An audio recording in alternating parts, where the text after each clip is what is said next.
So the deepening of the understanding is something that starts to bring about a change in the way that we actually feel and experience ourselves and life. What that really means in practical terms is the deepening of the understanding means less suffering, because movements that happen within us are seen to be happenings and not my doing. And as certain movements are seen to be a happening and not my doing, there is less involvement in that movement. And what does involvement mean? Involvement means less being lost in the movement as what you are. So I'll repeat, the deepening of the understanding is necessary in order for the experience of life to start to change, such that we start to know ourselves and experience life differently. And in practical terms, knowing ourselves and experiencing life differently means the lessening of suffering, and that suffering lessens when movements that previously were believed and felt and taken to be my doing, who I am, are witnessed, are seen to be automatic happenings.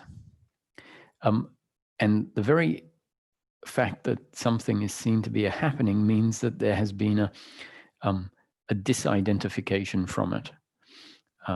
And disidentification means a movement from being lost in that activity as who I am to knowing that that activity, for example, thinking or suffering or the functioning of the body, to seeing that as a happening. What does a happening mean? A happening means it's something that appears, something that happens and you didn't make it happen. It is not who you are.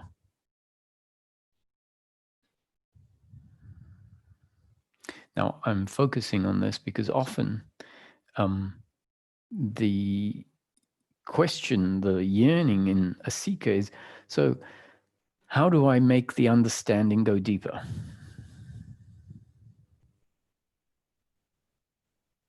And that question is asked because the teaching has been heard over and over again. The concepts have been heard over and over again. And the recognition is, yes, I understand the concepts. I've heard them over and over again. I can repeat them to you. I can present the framework because I've understood it and heard it. And yet there is a sense that something's not quite right, or not really a sense, but we notice that the suffering isn't being interfered with. And when the suffering happens, there is a complete involvement in it.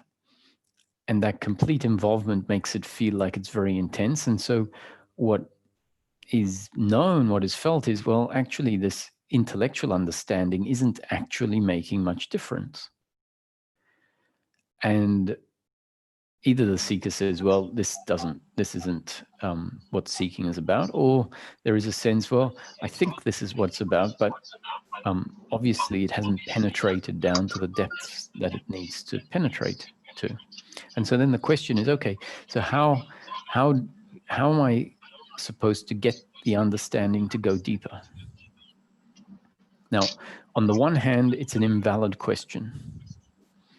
And we'll talk about why it's an invalid question.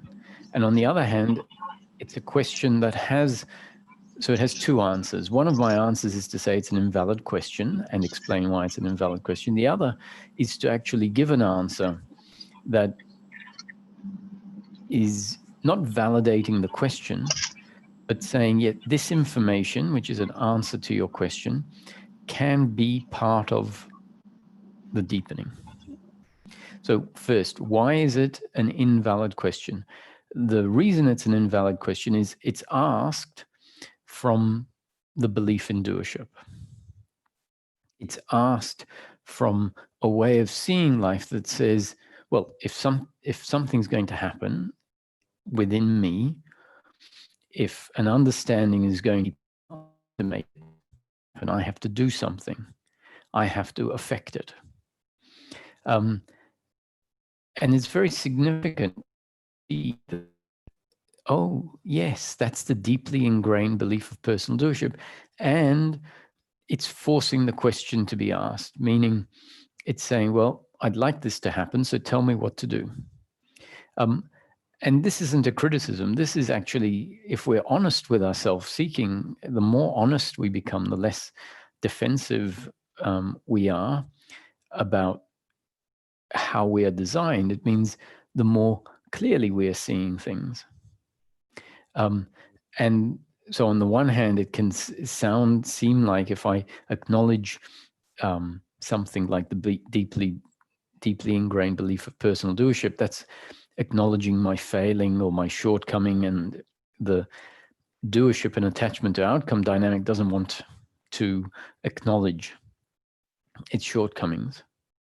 It wants to present itself as perfect and not misunderstanding, but understanding. And even that is understandable when we know that that identity wants to be loved, wants to be perfect. It thinks that if it's going to get love, the best way to get love is when it is perfect. And it wants to feel good enough.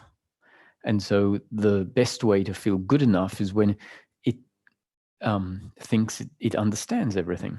So that's the reason behind that happening. And so it's not a criticism. It's just the unfolding of that deeply ingrained belief. When we reconfigure our motive and say, actually, I just want to understand this. Let me put my defenses down and see what's what. So when this question comes up, it is a perfect indication to us of the ingrained belief about how life works, the ingrained belief about who I am. And essentially who I am means I am the doer. We see ourselves as the one that will make something happen. So that is a significant aspect of what we know of ourselves. I am the one that will make change happen. I am the one that will make life happen. That's part of how we know ourselves. So to see that is something that can be very insightful. It can be a seeing for ourselves based on something that is actually arising, not based on some concept that says deeply ingrained. All human beings start off from a young age with this belief in personal doership forming. That's a concept. And so you can say, oh, well, I have the belief of personal doership because the concept says all human beings get developed by life with this deeply ingrained belief of personal doership. Now, the thing is, we need to see that in ourselves, not just believe the concept. The concept is accurate, but believing a concept or understanding a concept in principle or understanding it intellectually is one thing, but it doesn't actually go very far. It's the starting point. So we need to understand it intellectually. If we don't understand it intellectually, it can't deepen. But if it's only understood intellectually or conceptually, then it doesn't deepen. The deepening is the process of the understanding, observing what the understanding is talking about for oneself in one's own daily life experience. And as we see it, oh, there it is. That's the intellectual understanding going deeper. So the concept is everyone is formed by life with a deeply ingrained belief of doership and attachment to outcome. Now, you can't really see doership and attachment to outcome unless you know what that looks like in practice, or what doership and attachment to outcome means in terms of a belief and what it will drive us to do, how it will drive us to act. So what I'm describing here is one of the expressions of the deeply ingrained belief of personal doership, the expression that is an attitude towards life that we can see presenting itself over and over in the way that we engage in life. In particular, the way that our thoughts think about life, especially think about the past and the future. And so this question, how do I get the understanding to go deeper, is one of those thoughts that is manifesting itself in the form of a question that demonstrates the belief in personal doership. So if we see it, if it gets pointed out, it's like, oh, of course. Because what would the belief in, what would the absence of the belief in personal doership think about life? What does the absence of the absence of the belief in personal doership, how does a human being that doesn't have the belief of personal doership, how does life? The answer is it sees life as a happening and understands that whatever is going to happen at exactly the time it happens. Meaning that there is no doer that will make life happen. Now, that doesn't mean that that understanding leads to passivity and non-participation in life. What I'm talking about is an attitude. An attitude meaning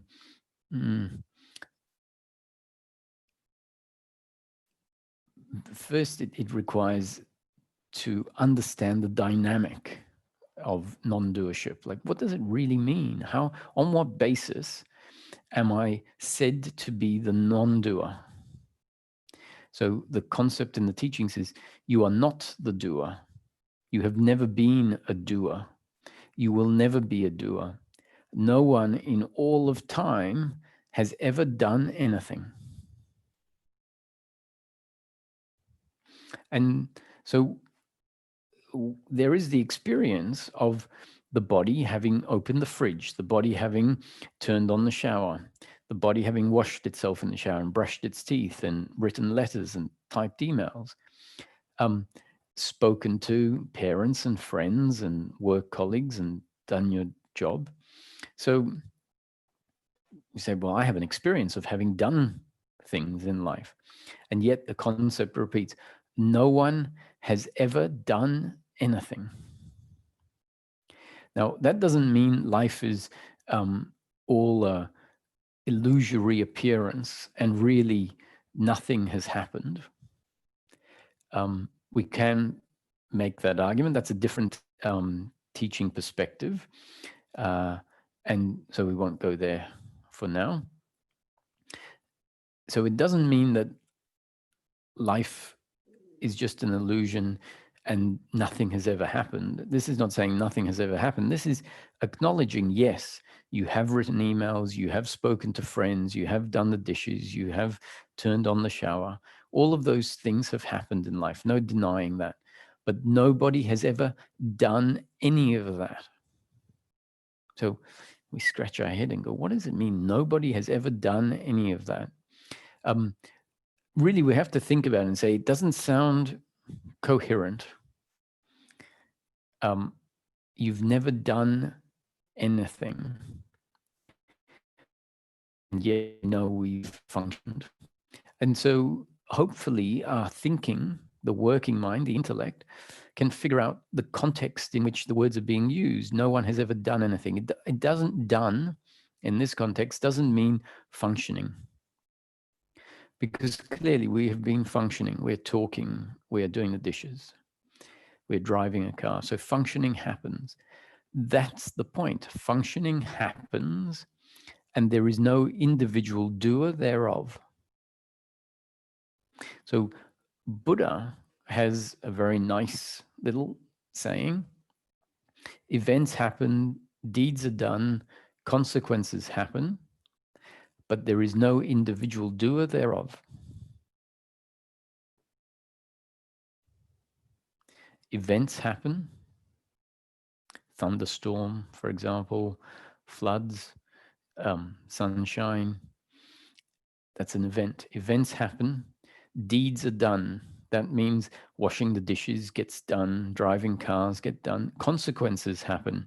You're washing the dishes, the plate is slippery, falls on the floor, breaks, and someone cuts their foot. So events happen, deeds are done, washing the dishes, dish breaks, there's a consequence, cut foot. But there is no individual doer thereof, meaning there isn't a doer doing the event, there isn't a doer doing the washing of the dishes, and there isn't a doer that cut their foot. It's saying everything is happening automatically, and the body-mind organism is moving on its own without the need of a controller, without the need of a pilot. It says there is no pilot in the body-mind organism. The body-mind organism is a very complex instrument that will move in circumstance, will react, will respond in circumstance exactly according to its genes and up-to-date conditioning. So when the dishes are dirty, the body-mind organism includes the conditioning that says, you can't leave the dishes undone for too long because mice will come and the house, it's unhygienic and all of that. That's the part of the conditioning of the body-mind organism. And so the washing of the dishes happens according to the body-mind organism, its design. And if a particular person is not conditioned a certain way, then the dishes don't happen. The washing of the dishes doesn't happen.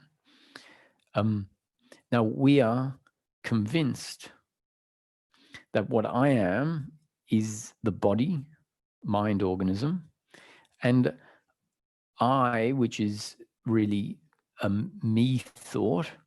There's a me thought, and this me, which is a psychological entity, controls the body and controls whatever happens in the body, controls the feelings and the emotions and the thoughts.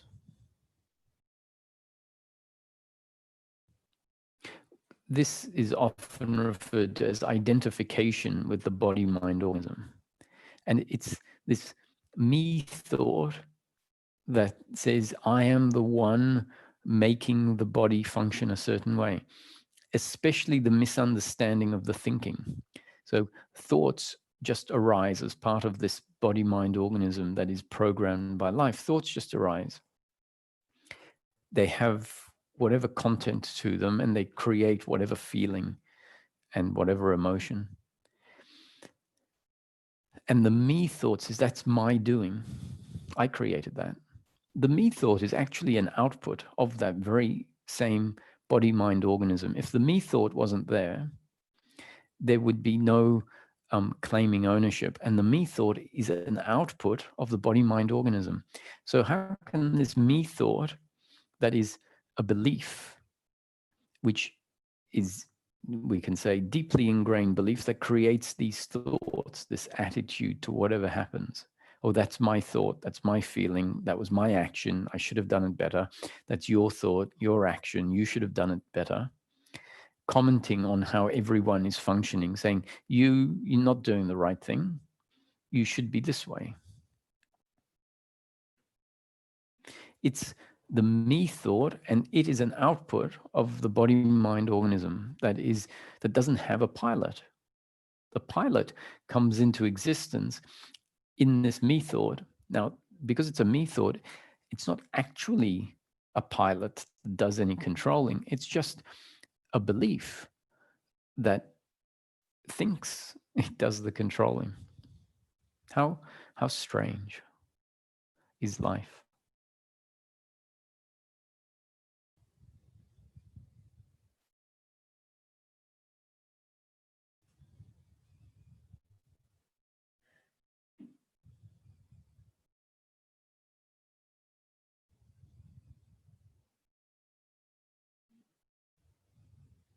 So these descriptions are here so that the understanding of non-doership can deepen.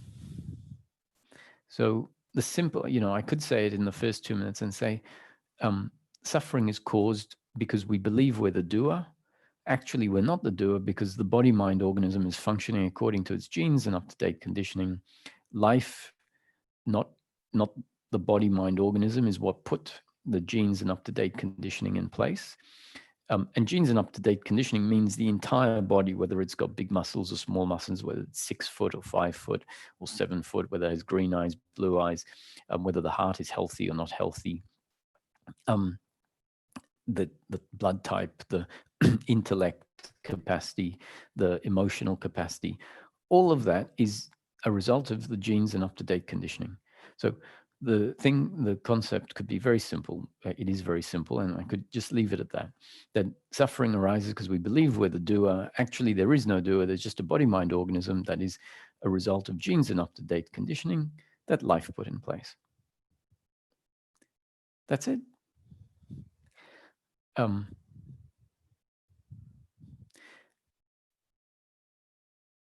And I have a dear friend that scratches his head. The understanding is deep, total. He scratches his head because I just don't get it. Why is it? Why do so many people keep asking? Isn't it obvious? Isn't it obvious that we're not the doers?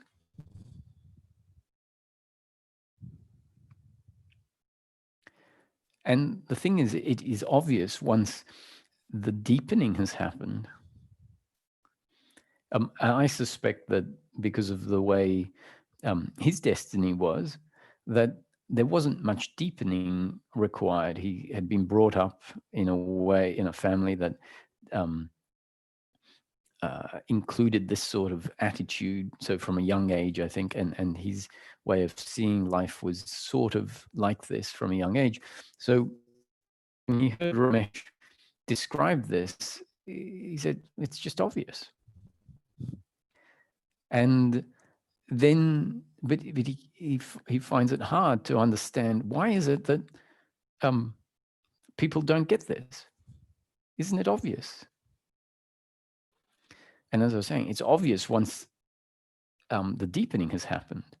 But until the deepening has happened, our makeup is so specifically structured that in a way that includes the belief of personal doership, that we know ourselves falsely, I might add. It's a false sense of self. But what we know ourselves as is the doer. And so this description that we're not the doer is just it's a concept, but it doesn't land in a way that we have a frame of reference for at first.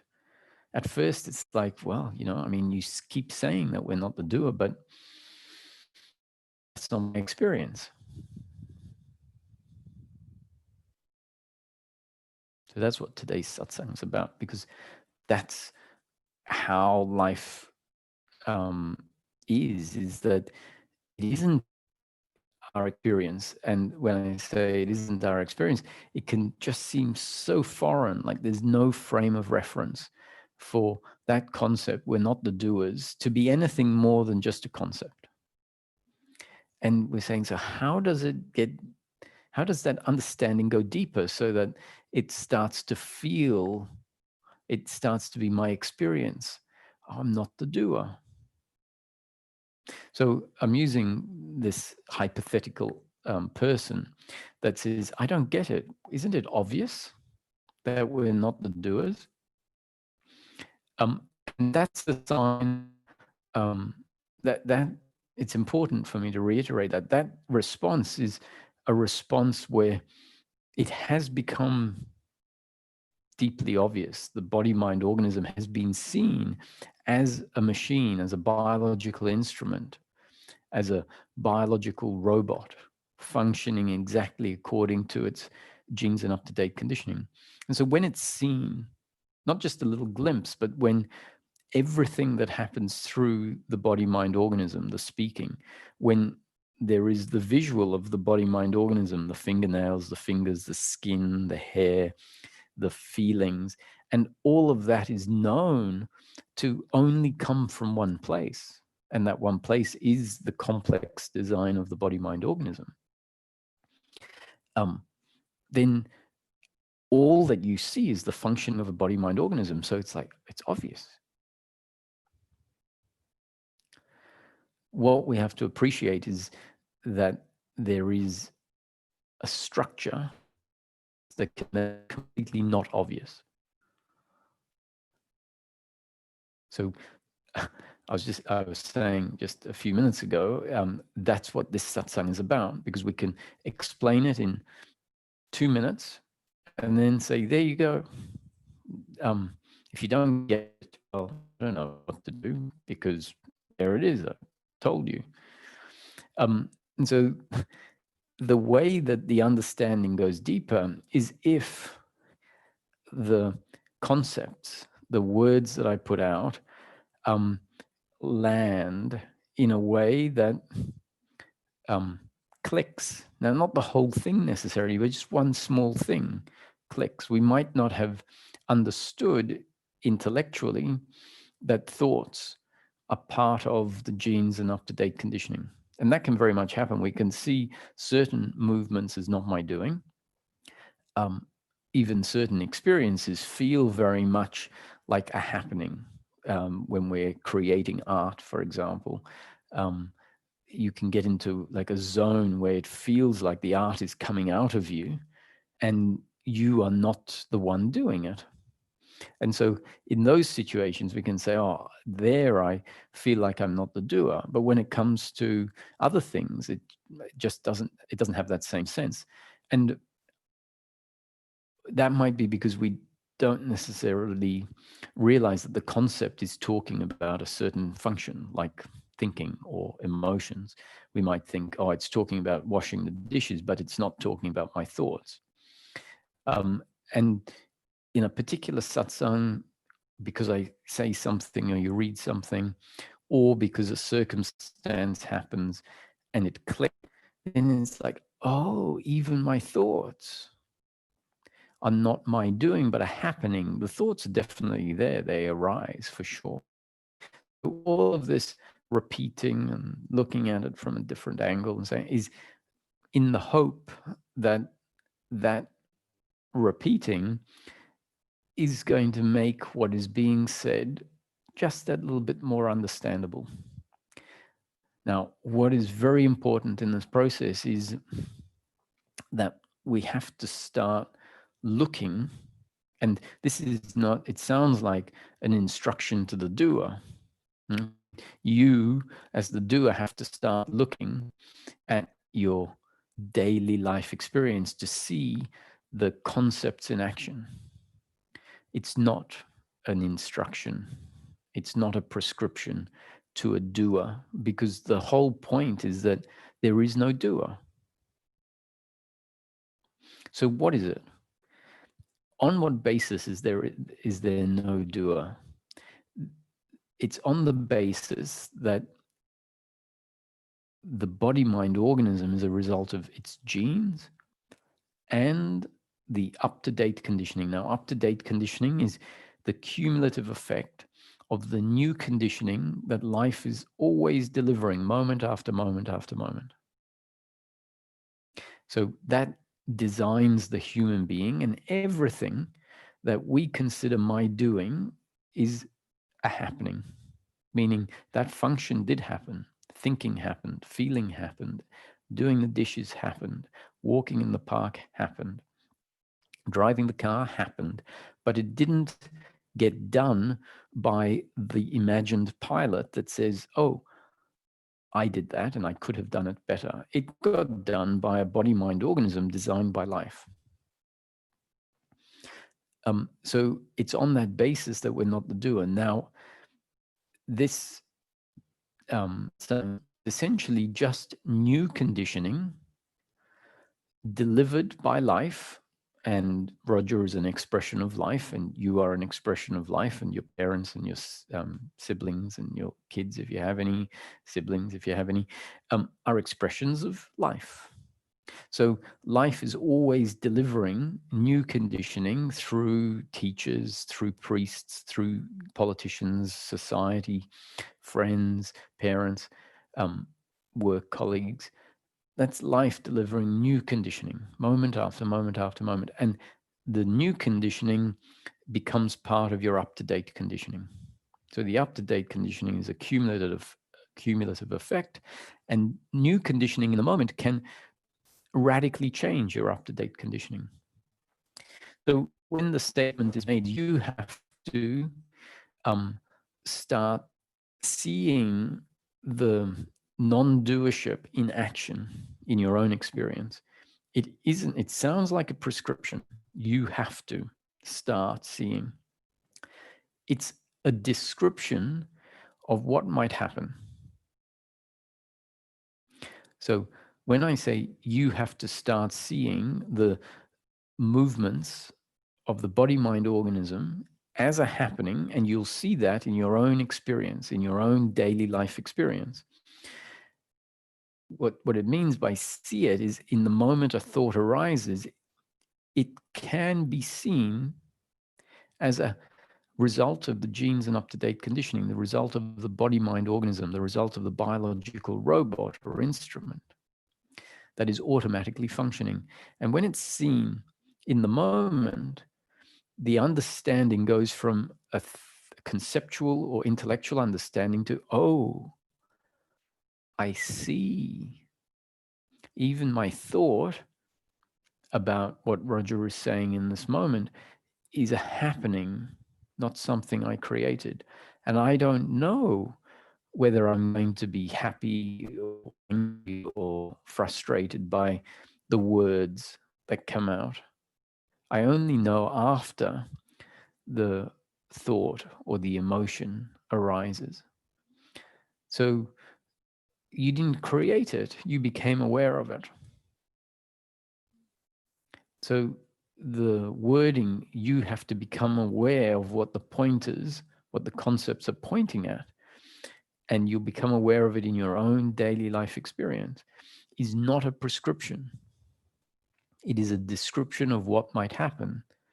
What does that mean? It means that here you are being exposed to new conditioning.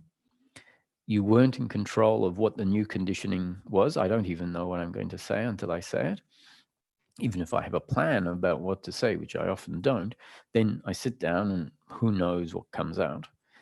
It might be exactly in line with the plan. It might be completely off, and I'm surprised when it happens. And even if it's completely in line with the plan, that was just because of the way it unfolded. So here you are, new conditioning, not in your control, what I say, and it will land one way or the other. And some of the new conditioning is you must observe what the pointers are saying for yourself in your own daily life experience. And then another concept in the teaching says, but that is not a prescription. That is not an instruction to a doer to do anything. Someone says, it sounds like a prescription. I must do this. No, it's a description of what might happen. So tomorrow you're walking along, a thought arises, and another thought says, that thought is an output of the brain, which is part of the genes and up-to-date conditioning. See, that is something that might happen. And that wasn't done by you. That thought that saw another thought and commented, oh, that's the output of a body of my genes and up-to-date conditioning. And then another thought might see the thought that just commented on the previous thought and say, oh, that too is a thought arising as a result of my genes and up-to-date conditioning. And then another thought might see that thought that was commenting on the thought that was about a thought, say that too is a thought.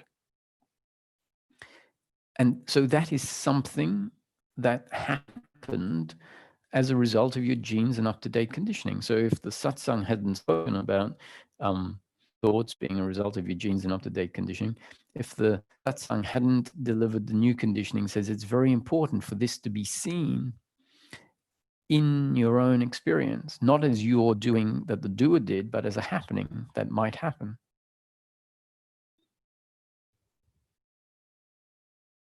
And so if that happens, and then there is a recognition, oh, that's the investigation happening. I don't do the investigation. And someone might say, of course, well, what do you mean I don't do it? The investigation just happened. The whole point of non-doership is the investigation, if it happens, is a result of your genes and up-to-date conditioning. Satsang is new conditioning that can change your up-to-date conditioning. And when your up-to-date conditioning changes, the person is a particular way, and they will function. And one of the functions of a changed person might be investigation happening.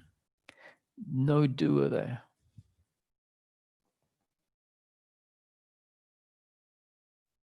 So now we go back to the original question. How do I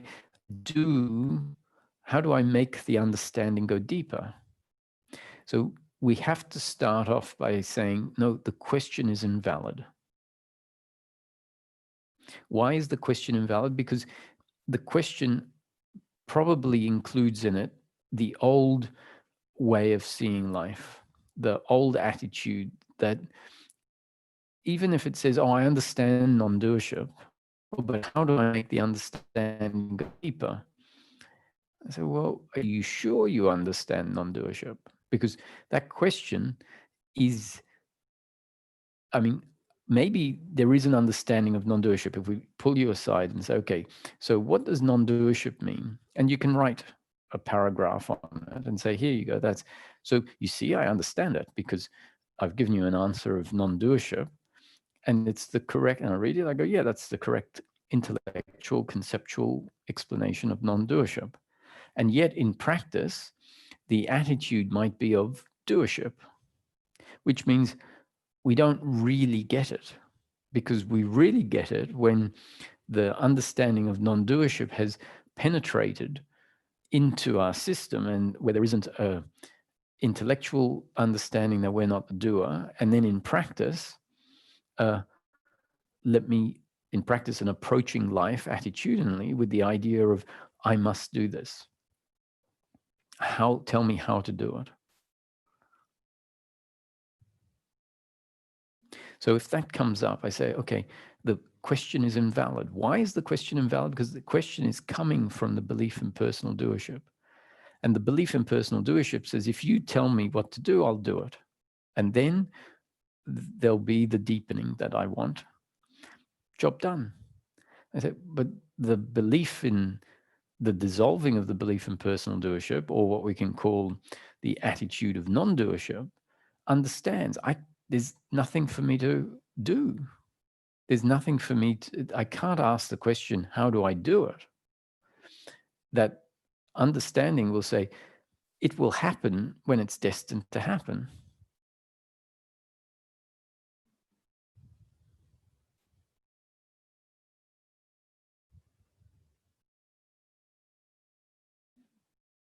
And yet there has to be more of an answer than just to say you can't do anything that's a valid answer, but it's only valid in neutralizing the belief in doership, in neutralizing the attitude that is asking the question.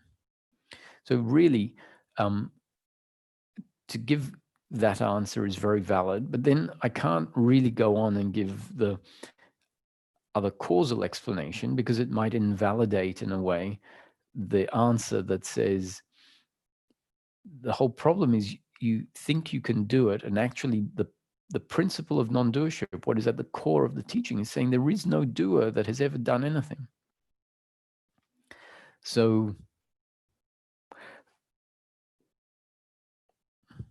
that understanding and seeing that there is no doer is paramount. It's what has to be in the background, the thing we always fall back on, the way we end up seeing life.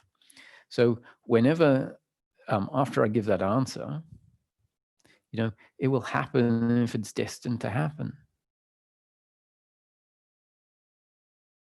That's the truth, actually. That's an accurate description.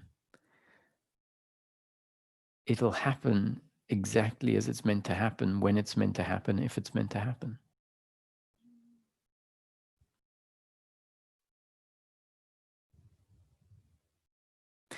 Now, what will happen inside the seeker is one of two things. Either it'll be, oh, what a relief.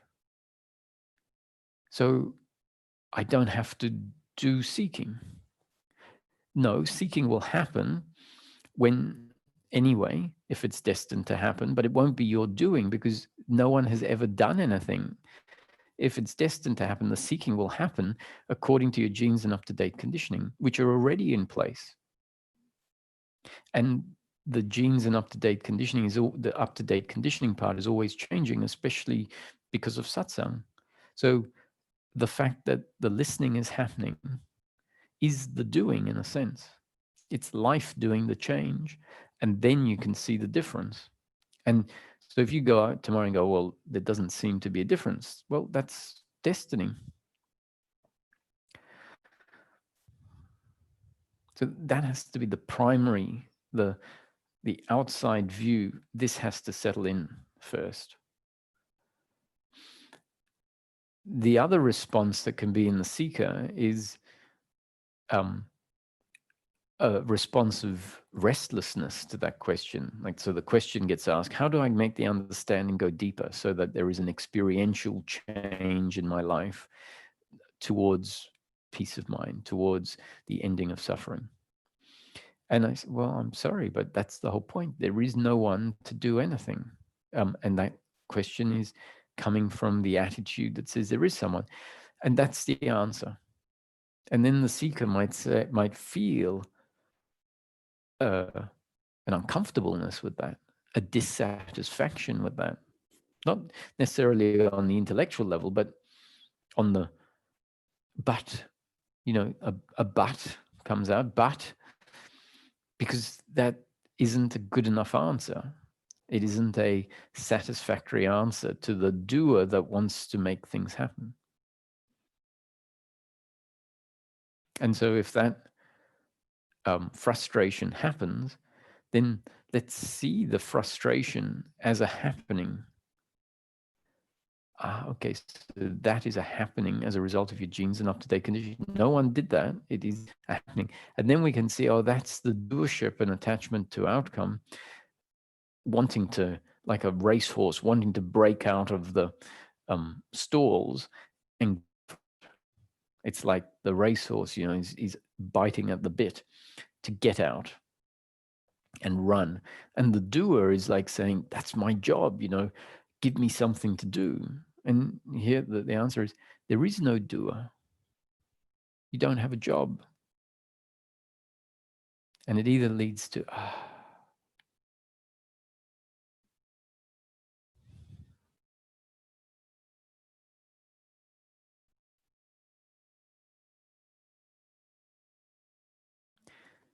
and a stopping.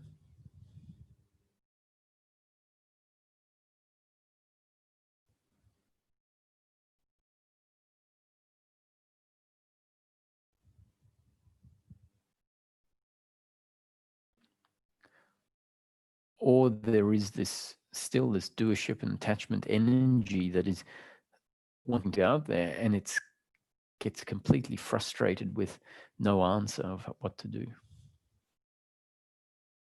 So the gift there is, if the frustration is there, see that not as what you are, but as the belief in personal doership and attachment to outcome, which is the attachment to the end of suffering, because it's been heard in the concepts of the teaching. So it says, that's what I want. That has become an expectation. So there is I don't want suffering, and I want end of suffering, not as a preference, not as a, yeah, of course, if I could choose, then I'll take peace of mind. But the doership and attachment to outcome, when it hears something preferable, it says, that's what I want, and it insists on it. It becomes an attachment. It says, that's the only thing that I'm going to consider valid, which then means opposition to suffering when it arises, which means a moving away from trying to do the solution. So let's see that movement for what it is, not what you are. It is not what you are. It is a movement within the body-mind organism. And that is something that I encourage a witnessing of. Now, encourage a witnessing is not once again, it's not a prescription that says you should, you need to, as the doer, do witnessing. It's once again, it's something that might happen. So I'll say it in the way that appears like a prescription, but rather it's saying witnessing is encouraged, or witnessing is a useful movement when there is a witnessing of this frustration, this restlessness. If that witnessing witnesses the frustration regularly through your day, and now it can say, oh, look, there's that movement.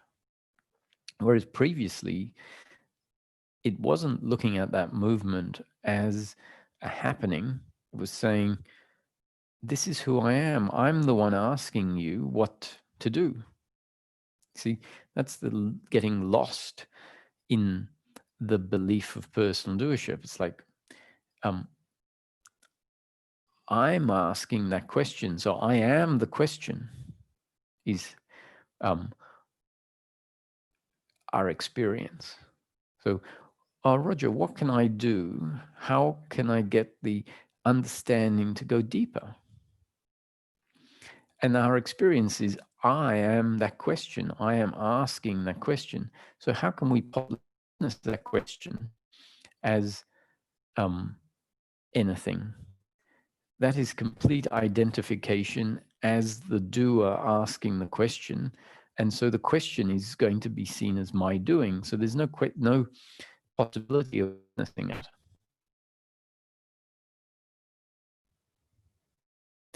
I'm describing that movement as suffering, not what you are. And there's a description not only of suffering as not what you are, but any thinking, even the thinking of the working mind. So the suffering is the thinking of the thinking mind, based on the belief in doership and attachment to outcome. It's a certain attitude towards the future, and the same attitude in principle that looks back on the past and says, oh, I really didn't perform at all well there, and feels shame.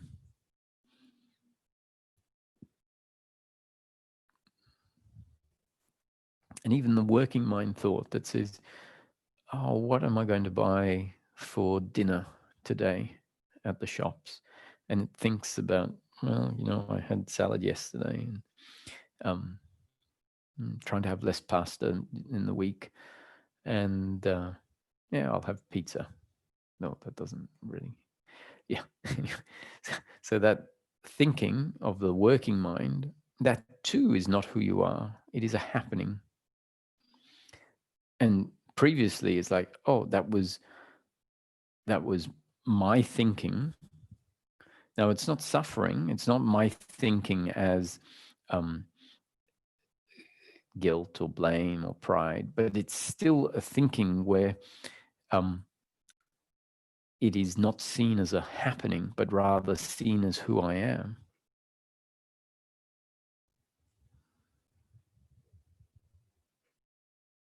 the reason that the deepening doesn't happen sometimes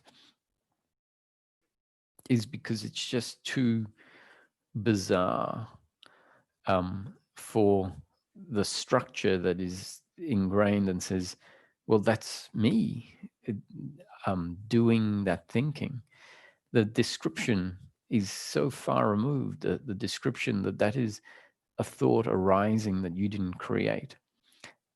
It's almost like we just can't hear what it's saying. Like it's almost like blah blah blah blah blah. So so the way that the human being has been structured, is to feel like that's my thought. I created it. That's who I am. And then Roger says, the thoughts are happening.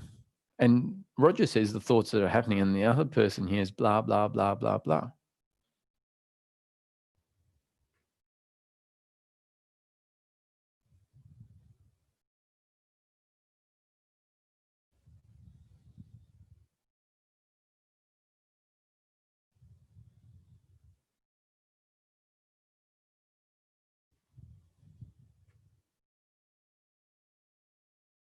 And so seeing thoughts, even the notion of seeing thoughts, it sort of requires a separation. So that moment when thoughts are seen for the first time can be sort of one of these awakening moments. It's like, oh, it's because a platform has been presented, like a platform has been built behind where the doer or where the identity has been standing. So the identity has been standing inside the actions, inside the thoughts, inside the emotions. And so when you're inside them, you can't see them. They are what you are. And spiritual teachings come along and build platforms for you, a new platform. And a stepping back onto the new platform, once it's built, can happen. Now, that's an analogy. The stepping, there isn't really a platform. So what's actually happening when, metaphorically, I can say, a stepping back onto a different platform? When you step back on a different platform, you see thoughts and you say, oh, wow, I can see a thought as a commentary in the head. Whereas before, the commentary was a commentary in the head, and yet it was me.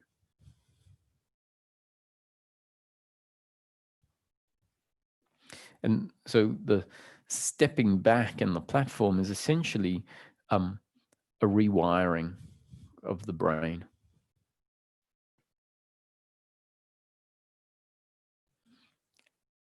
And when the rewiring takes a certain shape, there is the sense of a stepping back onto a different platform and knowing oneself differently.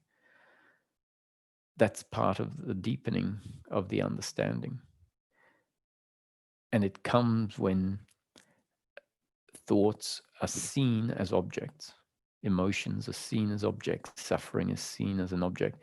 And talking about seeing thoughts as objects, seeing emotions as objects, seeing suffering as objects is part of the rewiring that can lead to a seeing of the thoughts. Now, because we might say, where do I see thoughts? Well, only in the present moment, where they arise as part of the experience.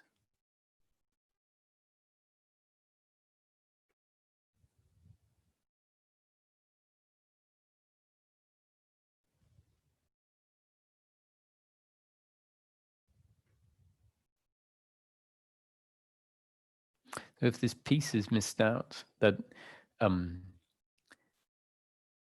the human being is a biological instrument, and the explanation of, so there's a biological instrument, you can you can put a jacket on the biological instrument. So when you put your clothes on, that is clothes going onto the body, onto the biological instrument. So we can define biological instrument. It's very visible and tangible. And then there are other aspects of the body-mind organism, like the brain, which is not so tangible because it's inside there, but let's assume it exists as the central processing unit of the human being, and it's part of the biological instrument. And then there are the outputs of the biological instrument, the thoughts, the emotions, the physical sensations and feelings, and all of the experience of life, the visuals, the sight, the sound, the taste, the touch. And the explanation of where this biological instrument came from is it is the result of the growing genetic blueprint. It is a blueprint that takes form. We see this growing. It's very, it starts off as sperm and egg, very tiny organism, and then it starts growing into a fetus. And then fetus grows into a baby, and then baby is born, and then continues to grow baby and turns into an infant, and so on and so on. And that is the growing of the blueprint.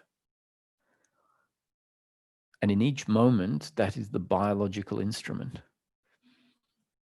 So, that's the concept. If we're running around, and I know that I remember for a long time, the word consciousness was sort of a concept in my head, and I had no idea what consciousness was referring to. And it was in these books that I was reading everywhere, consciousness. And I'd read the sentence, and most of the words, were normal English language words. And then every time it came to consciousness or something, I'd sort of register that the word was there and sort of read the whole sentence, and not realizing that I didn't actually know what consciousness was or what it was referring to. And I figured that, if I keep reading these sentences with consciousness in it, then eventually I'll understand what consciousness is, which is actually sort of how it works. And in the same way, we might listen to the concepts here. And one of the key concepts is, the body-mind organism, the biological instrument, is the consequence of genes and update conditioning. And if we understand, in a way, I did understand the word consciousness. It wasn't a word I'd never seen before, but I didn't really understand it in terms of what it was really pointing at. And so we've heard the word gene, Gene. We've heard it lots, but do we really know what it means in the context of this teaching? Because we might be using the word gene as it's used in medicine or science, and genes are sort of essentially a small part, can be described as a small part of the human being. It's part of the DNA chain, or it is the DNA chain that is the genes. In the context of the teaching, it's really saying that the whole body-mind organism, which we're describing as the physical baby, and then the toddler, and on and on, now the adult, is the whole thing. When we talk about genes and the blueprint, the genetic blueprint, it's the whole thing.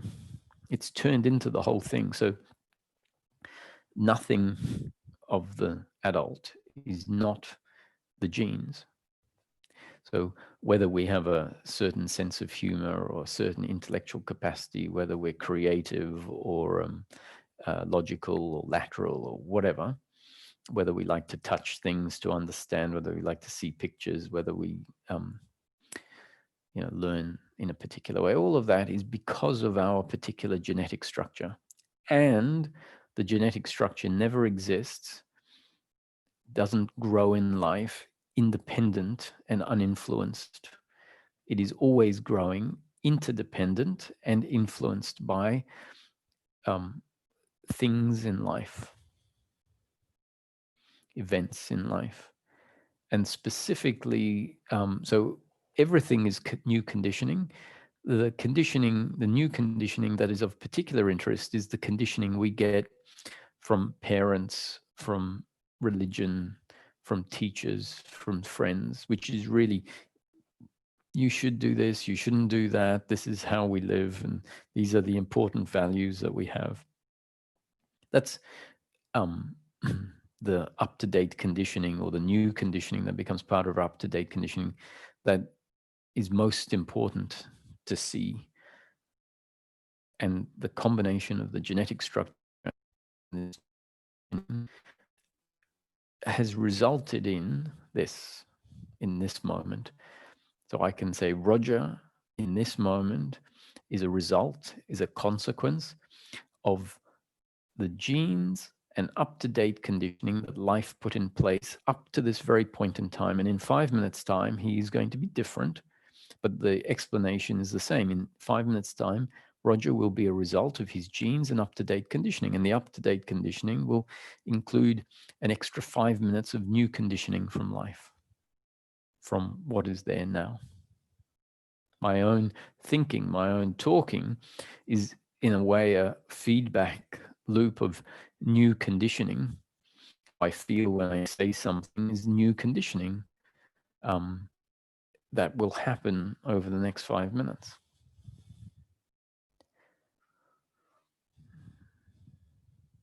As well as a big tree falling on the house, if that were to happen, will be part of new conditioning for this body-mind organism. I might get a huge fright, and my genes and up-to-date conditioning will include that event in my makeup after that point. So we might have been listening to genes and up-to-date conditioning and heard it, maybe 1,000 times. Roger saying genes and up-to-date conditioning.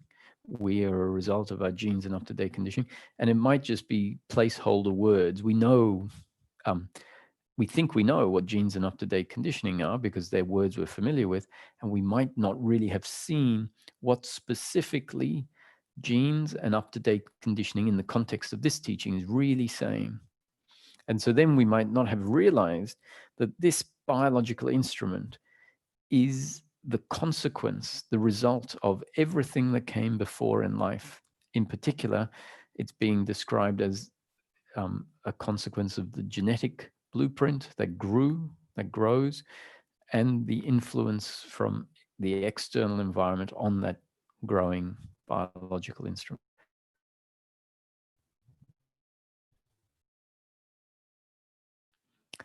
And if that is understood more than it was yesterday, the understanding has gone deeper.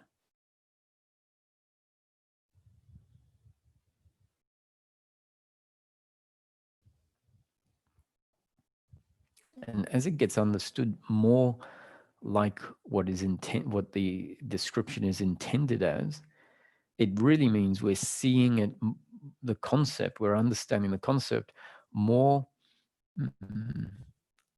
as it is in practice, which then means we can feel it. It means that, oh, of course, a thought is an output of this body-mind organism in this moment, which is a result of genes and up-to-date conditioning. And I wasn't in control of the genes and up-to-date conditioning. And the concept says there is only those two factors that contribute to the biological and psychological movement of the human being. No third factor that determines the biological or psychological movements of the human being.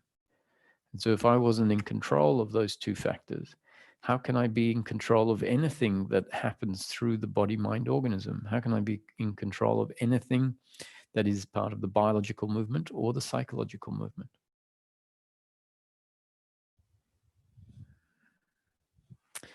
Okay, well, I think we can look at some questions.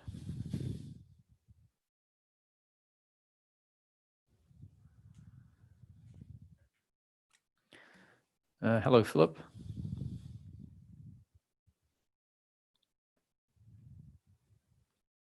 Hello, Roger. Can you hear me? Can you hear me? Yes, I can. Oh my gosh, I'm actually here. Let me sit down real quick. And there you are, Roger.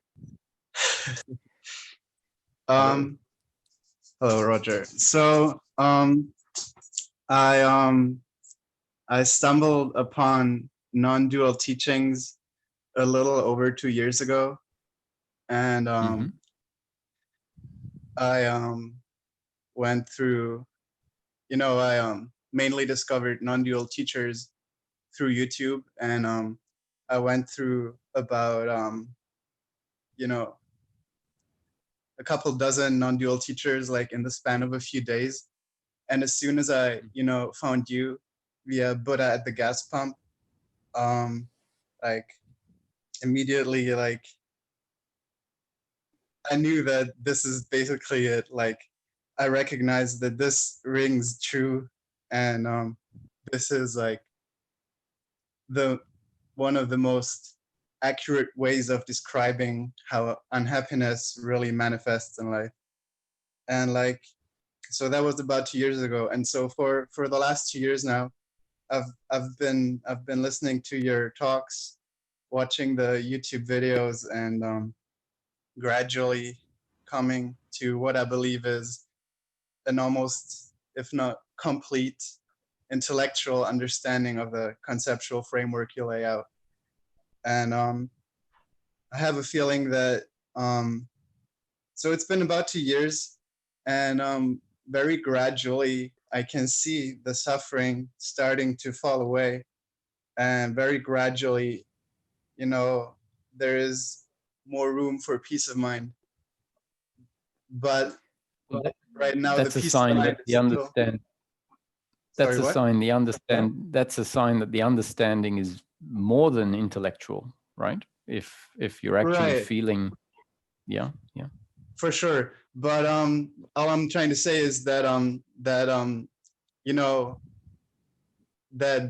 considering that it's been 2 years,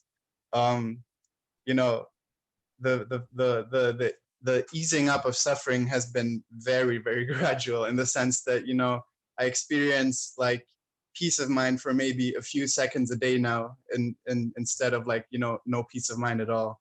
It's not so much that I have extended periods of complete peace of mind. It's more that the intensity of the suffering has become less. In any case, I'm not trying to complain about this.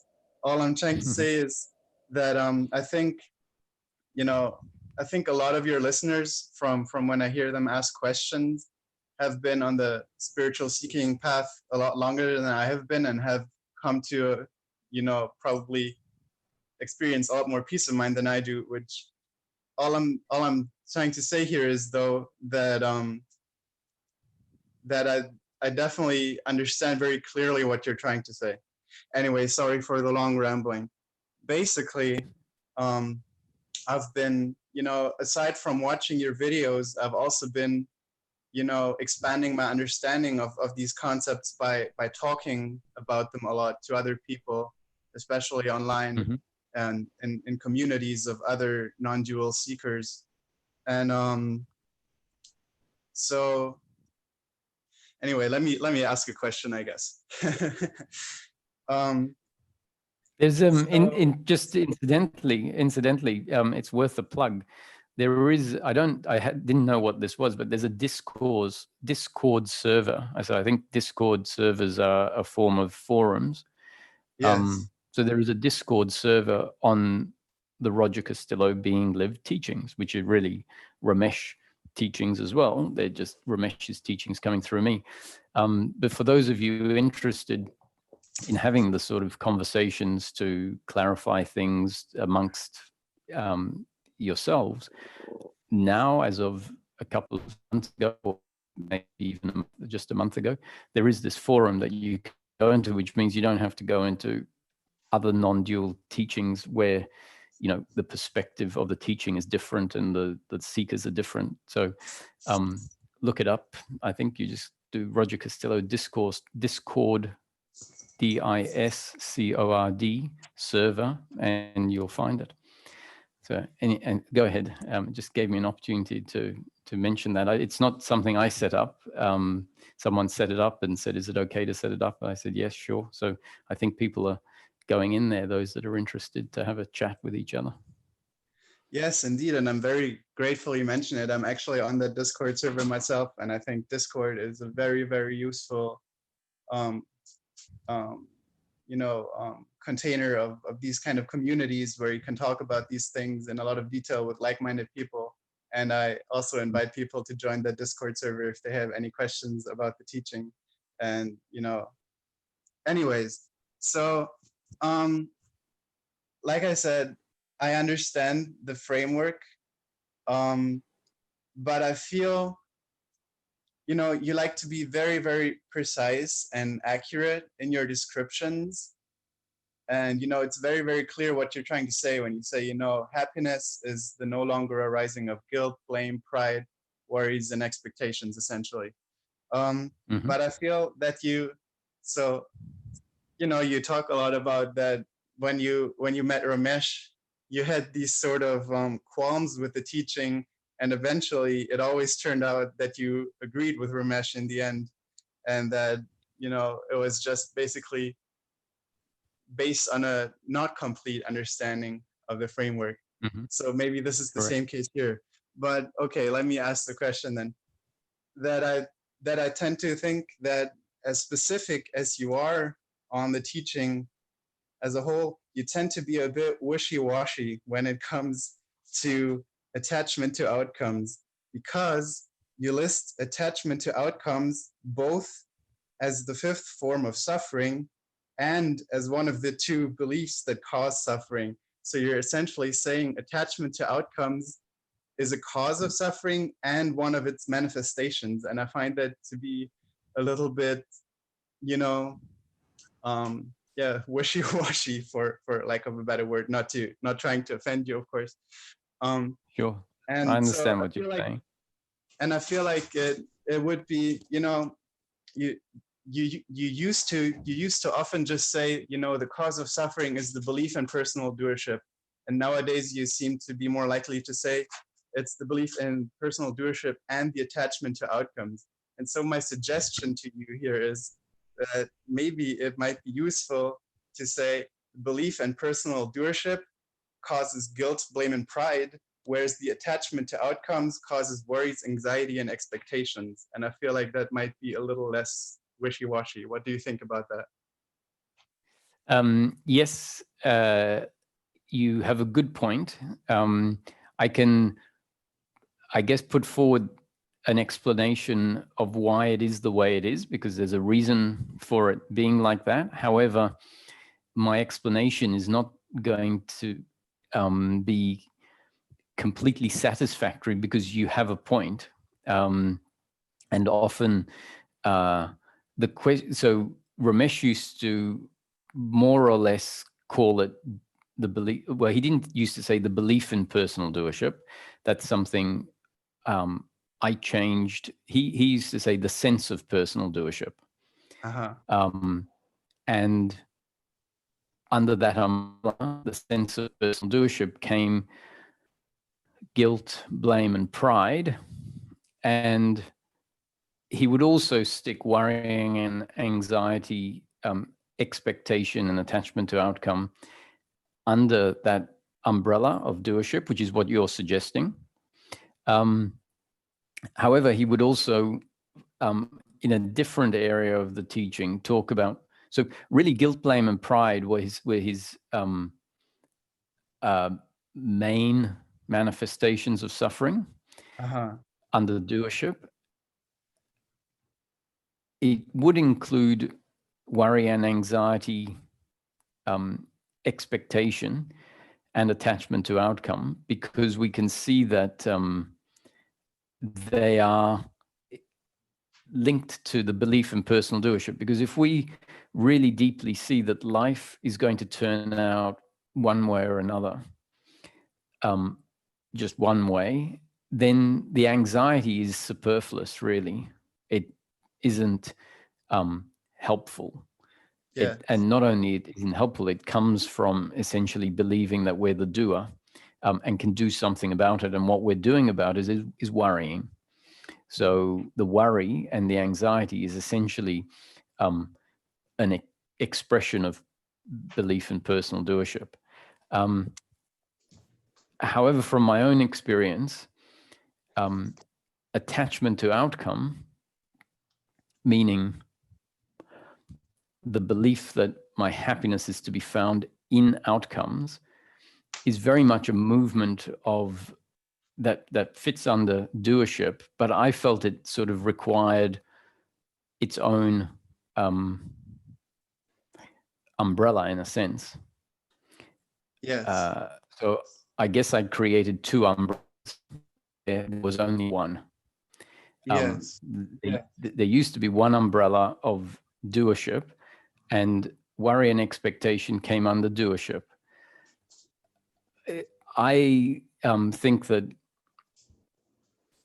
worry and anxiety, expectation and attachment to outcome are linked to doership, no doubt, because we have an expectation of the future when we think it can be my way, in the same way as we worry when we think it's useful to worry. However, the worry and anxiety, the expectation and attachment to outcome, to me is more specifically linked with an idea that my happiness is to be found in outcomes. Yes. That I need the future to look a certain way in order to be happy. So obviously, I need the future to look a certain way, and I, as the doer, can do it. Yes. So it's a combination of the two, but very significantly, this belief that my happiness is to be found in outcomes. So similarly, if I believe my happiness is to be found in outcomes, then I will worry about my outcomes or outcomes I don't want eventuating. And I'll have anxiety about outcomes that I think will lead to my unhappiness. So given that the attachment to outcome and the doership feed into most of the different forms of suffering. So even guilt and blame, you can see is very much linked to attachment to outcomes, because if there wasn't an attachment to outcome, when the other delivers pain to you, if it was known to be just pain and not the need in order to be complete, then you wouldn't blame the other because it wouldn't be such a big deal. So the blaming the other as the doer is inspired by the fact that what the other does is seen to be an attack on who I am, which really means the part of the human being that is believes itself to be dependent on outcomes. So in my seeking, I found that seeing the attachment to outcome thinking often happened, that suffering was more pronounced based on the thinking of outcomes and needing life to look a certain way than the belief of personal doership. So hence, that's why I sort of stuck two umbrellas in there instead of one, because I think if you leave doership out of it, there are times when just attachment to outcome is what the suffering really is. And so then your point is, well, under the attachment to outcome umbrella, you are sticking attachment to outcomes under there. Whereas under the doership umbrella, you didn't stick doership under there. Under the doership umbrella, you stuck guilt, blame, and pride, which are expressions of doership. Whereas under the attachment to outcome umbrella, you've actually stuck attachment to outcomes. Yes, exactly. Yeah. And so then your suggestion is, okay, well, if you are going to have the attachment to outcomes umbrella, then just talk about it as worry, anxiety, and expectation. Is that right? Yes, exactly. Yeah. Okay, so let me just tell you, explain what the difference between expectation and attachment to outcome is. Please Because, do, because I've been wondering about that. yeah, so there could be another word that you might, after the explanation, stick in instead of attachment to outcome. So you can have the umbrella called attachment to outcome, and then underneath it, you can have worry, anxiety, expectation, and whatever word suits best. I use attachment to outcome. So the difference between expectation and attachment to outcome is this. Expectation is a painting of a picture of what you are insisting on or would like the future to look like.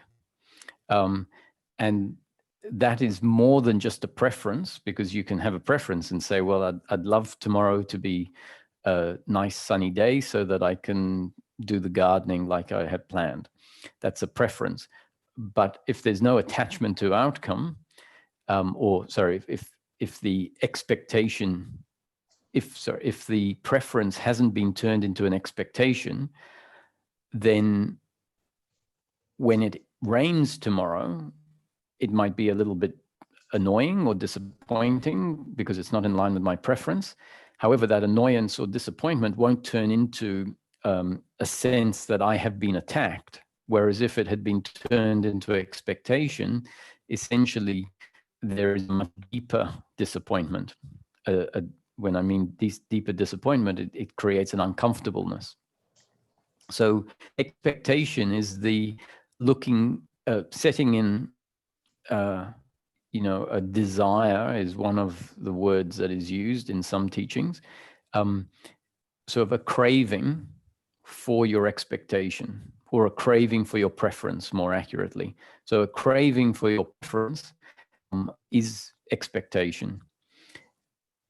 And that's a form of suffering even before the outcome happens. If we are going through life expecting the future, what we're essentially saying, I hope that my business turns into a success so that I can be financially independent and this can happen, where we are continually thinking along those lines, which is essentially having more than just a preference, but an expectation. And then that expectation means we are continually thinking about that future happening. And if it doesn't happen, the fact that we have continually thought about ourselves in relation to this imagined future,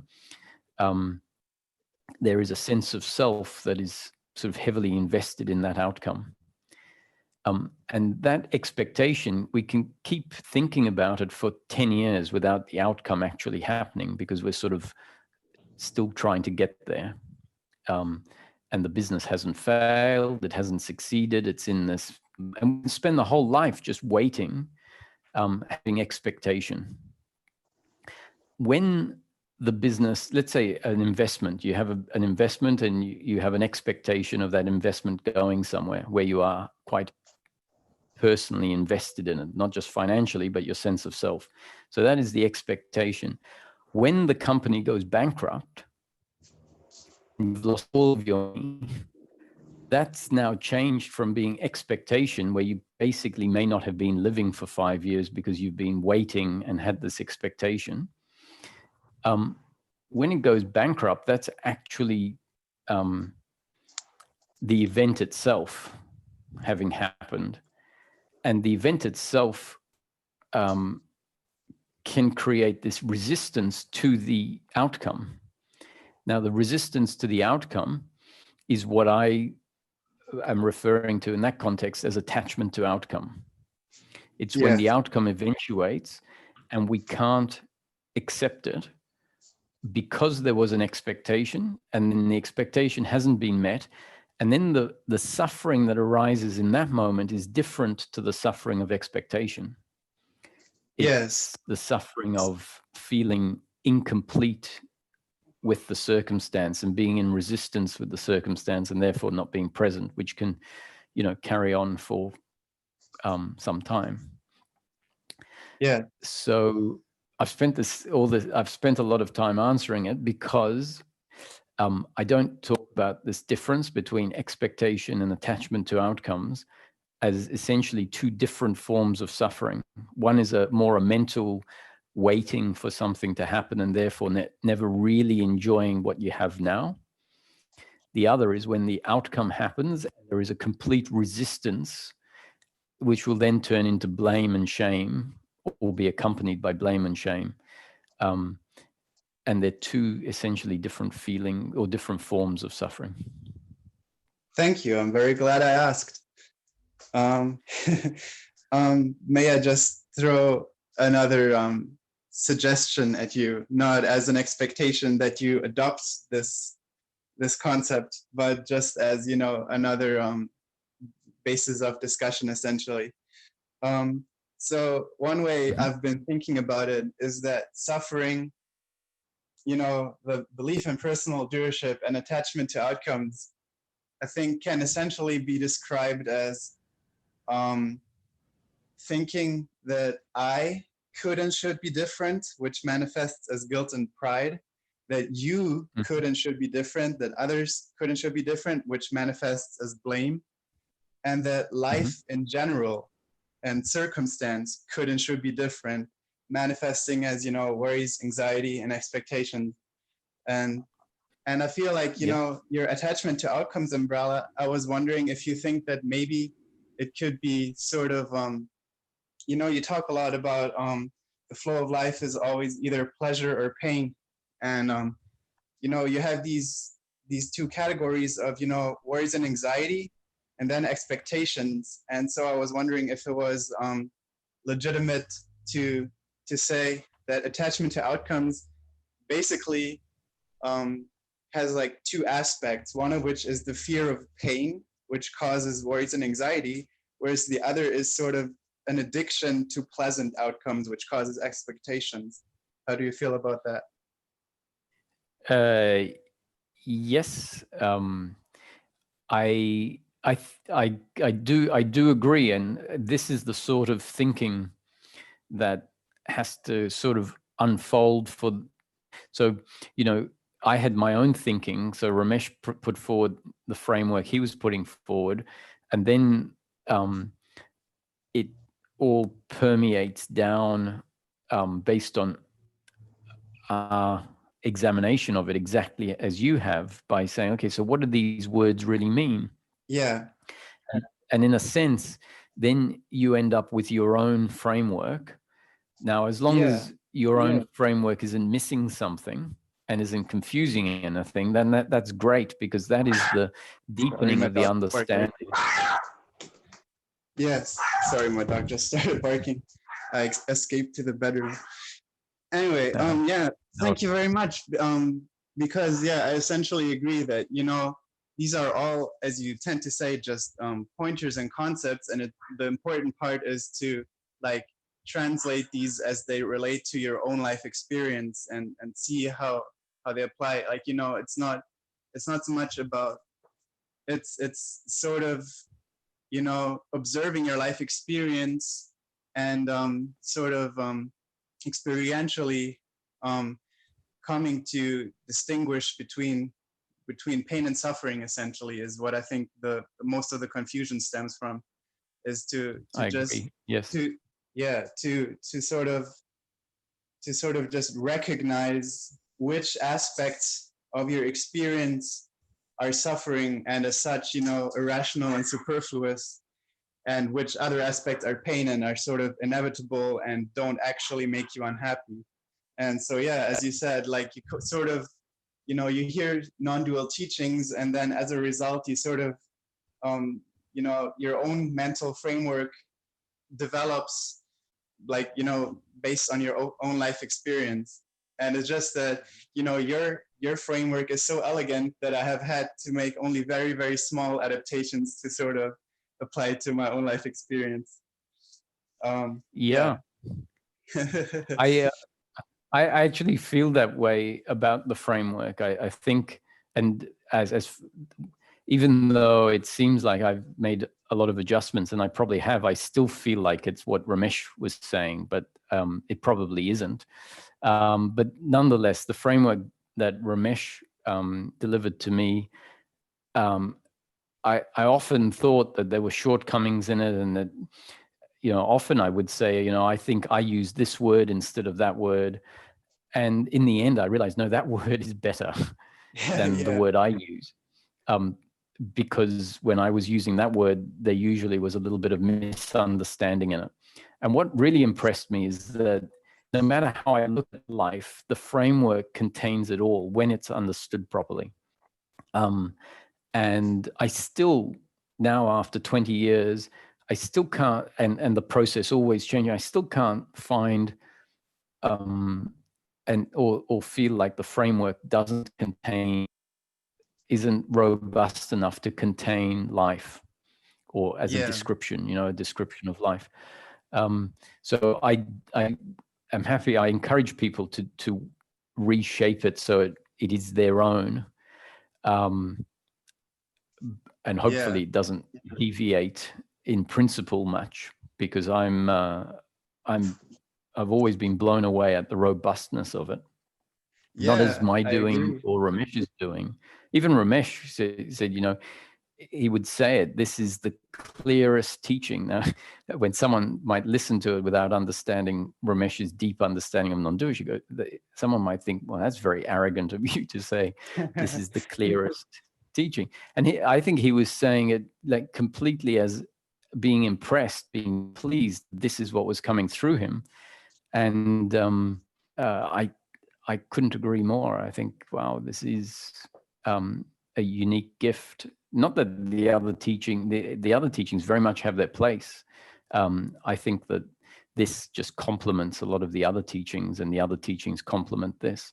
But it definitely, I think, when it came through in the late 80s and 90s, it found its niche in non-dual teachings, or in the non-dual space, should I say. Roger, it's such a pleasure talking to you. I don't know how long you've been live streaming, and if there are a lot of other people waiting to ask questions, do you think I would have time to ask you one more question? Yes, go ahead. All right. So this one is not so much about the technicality of the framework. It's more of a, side point that is probably moot to actually, coming to more peace of mind in your life experience. It's just something that you've mentioned here and there that I sort of disagree with a bit. Like I said, I don't think it's really relevant to the framework itself.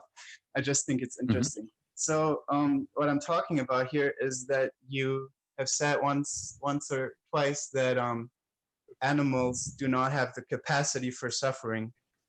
And, you describe pain as being horizontal in time, and suffering, being this extended uncomfortableness with life. And the other pain being vertical, and suffering being psychological. But the suffering is psychological and horizontal, because you can have a headache that is ongoing pain, but it is not on the psychological level. Yes, understood. Sorry, I was just fumbling my words, but yes, I agree. So, pain is vertical in time, and suffering is a psychological, extended, horizontal event in time. But I do think that, at least from my observations, I feel like that the higher developed animals are capable of this sort of psychological resistance to life. For instance, just because my dog was barking earlier, to bring her back up again, is that, she has these toys, and she rips them up and takes all the stuffing out. And then my wife has to sew the toys back together again. And when we take the toys away from her to sew them back together, say my wife doesn't have time right now, and she has to do it, in a few hours from now, our dog lies there pouting. She won't eat her food.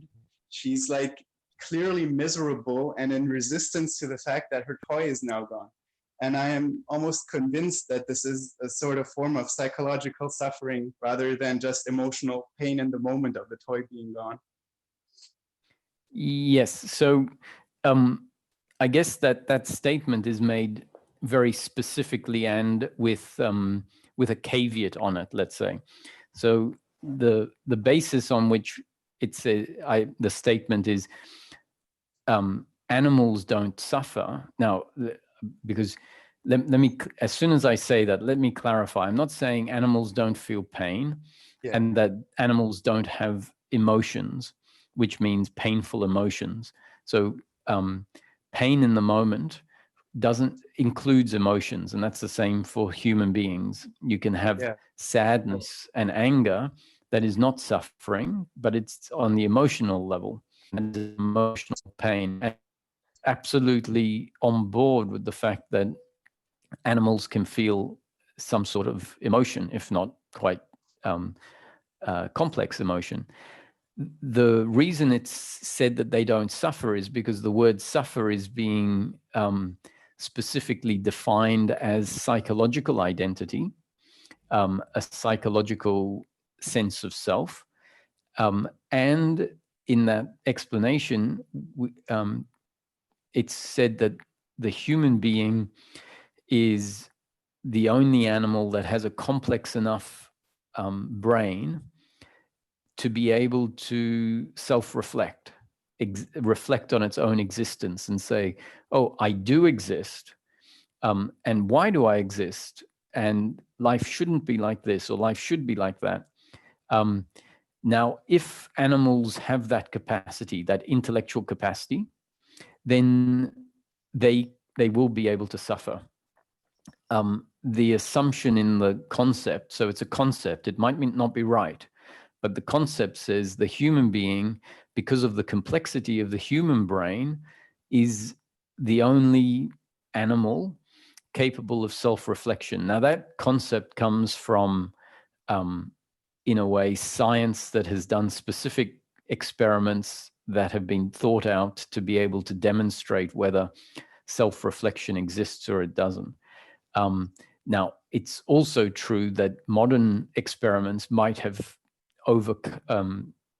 superseded that idea, and modern experiments might say that some mammals are capable of self-reflection as well as humans. Now, if that's the case, then they will, in theory, be able to suffer. The point is, it requires self-reflection, the capacity to think in terms of time, in order for suffering to exist. And so the teaching says that the human intellect, which is described as the most complex, the most developed human intellect in the world as we know it, is, because of its complexity, because of its capacity to reflect, to contemplate one's own existence, and then to ask certain questions, which the concept says animals don't do or can't do, then that human intellect is a double-edged sword. The dubious gift of the intellect, Ramesh used to call it. Yes. Dubious gift because it can lead us into suffering, because suffering, the guilt, the blame, the pride, the expectation, the worry, are all psychological movements that are dependent on self-reflection, the capacity to self-reflect, and a complex thinking process of time and shoulds and shouldn'ts and all of that.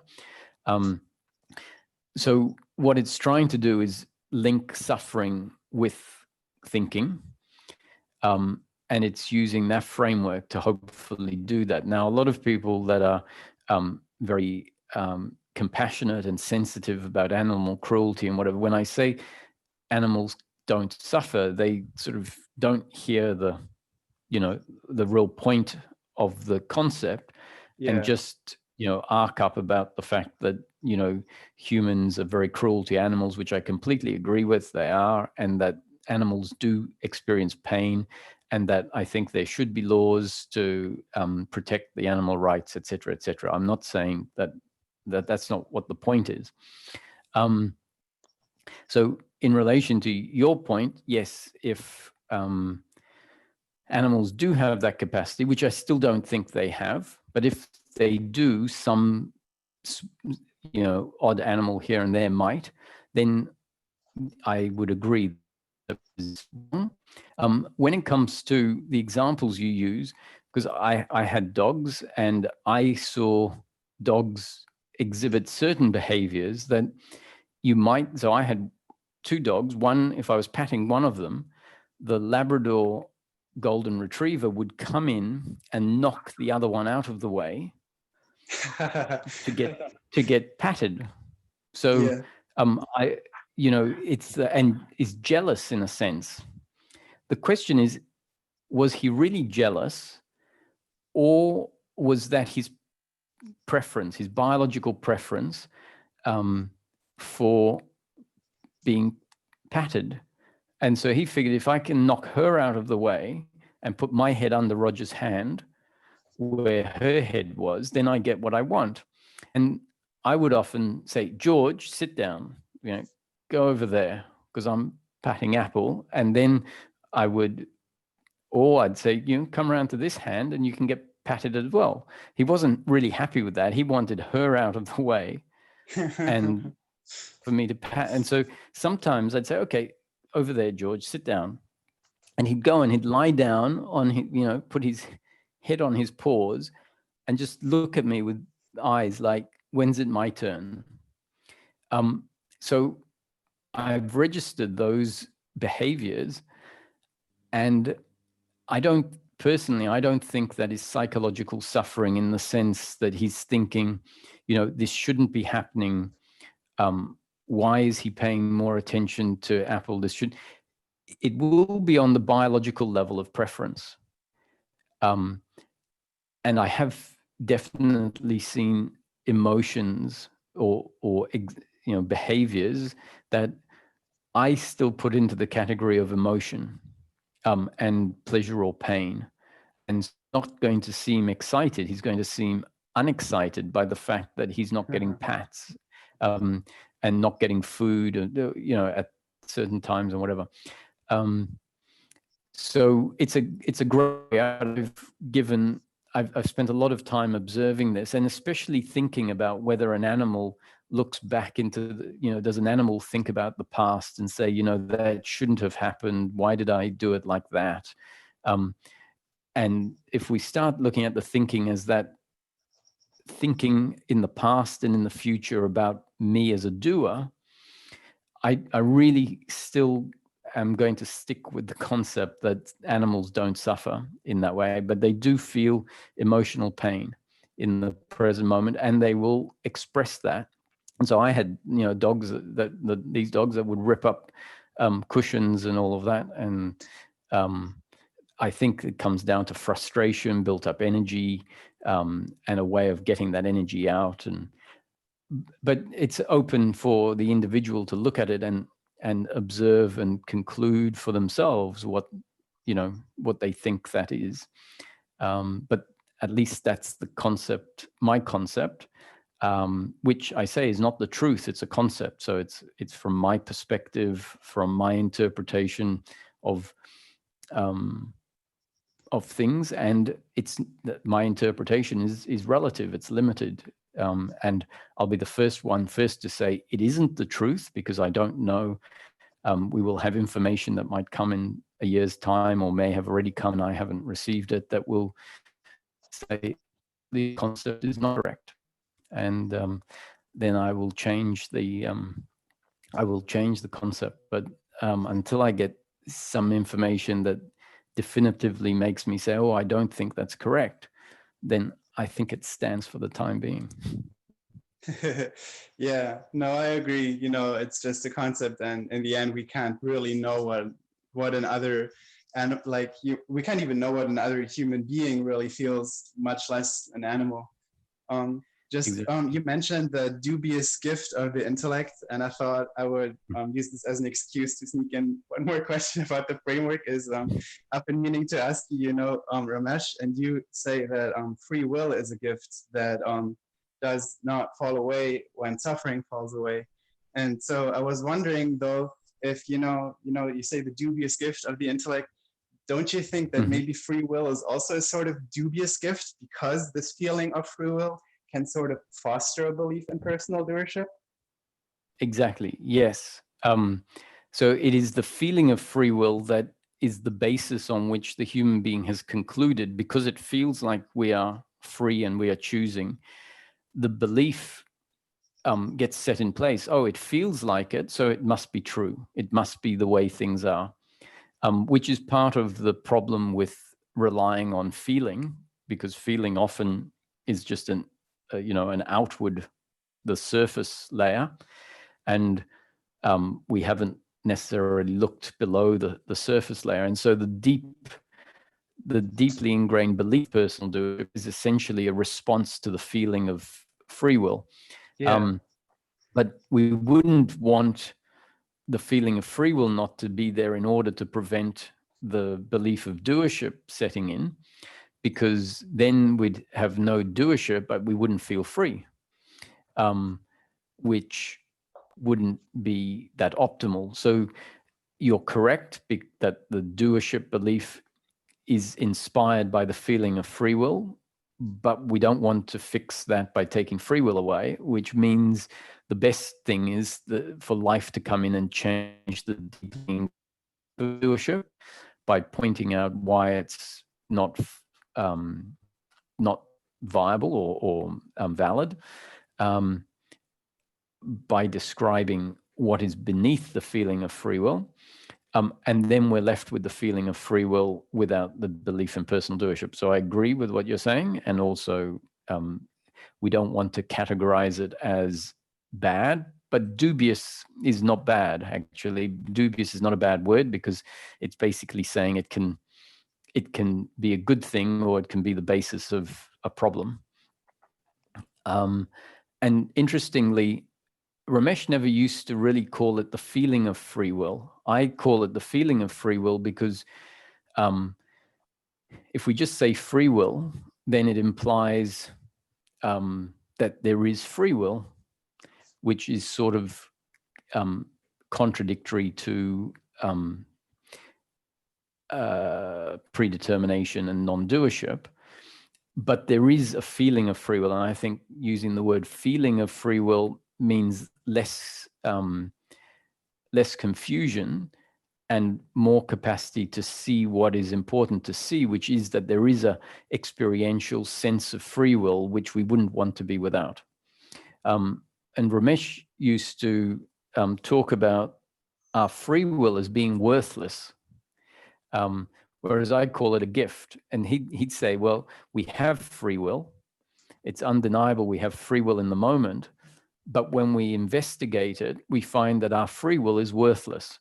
And that was on the basis that, yes, we have free will in the moment to do whatever we think or feel to do. But when we look at it, we're doing whatever we think or feel based on our genes and up-to-date conditioning, which wasn't in control.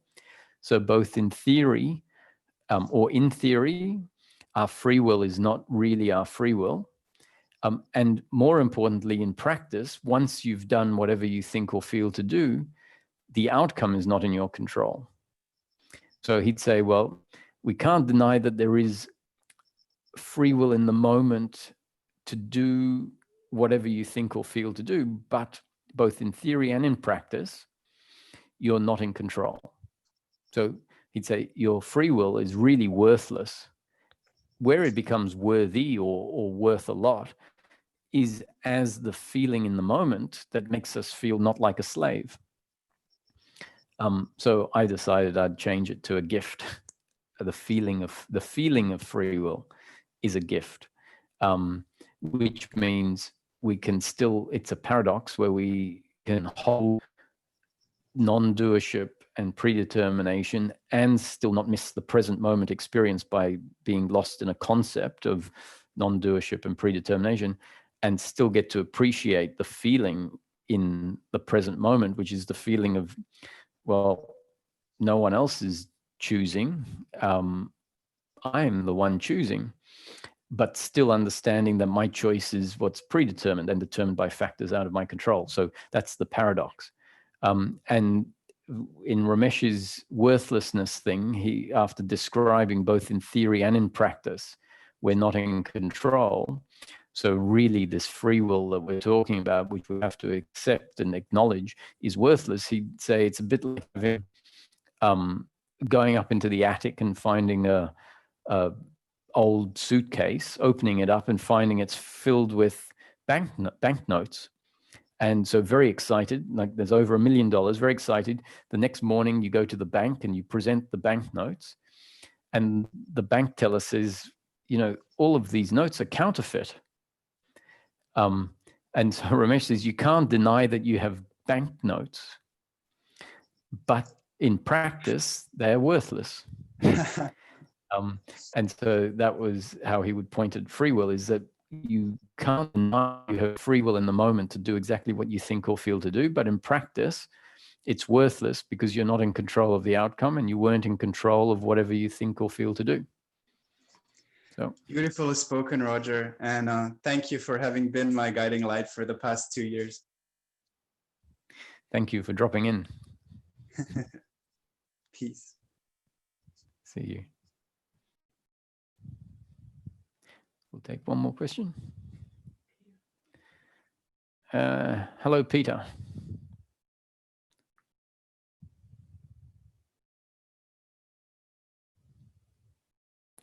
Are you there, Peter?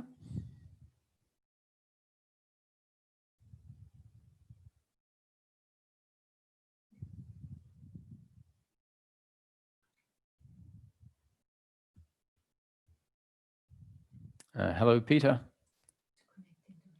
Oh, it says it's connecting to your audio. I think you have to unmute yourself, Peter.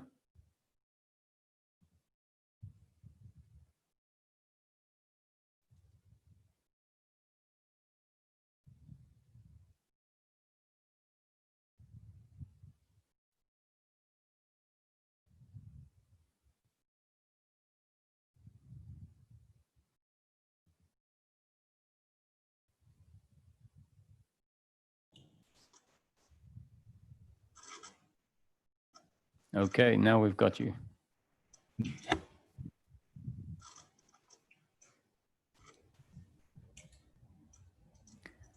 Go ahead, Peter.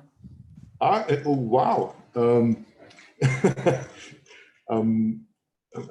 sorry, I don't have a question. It's just it's the first time I try this Zoom thing, and I wasn't aware that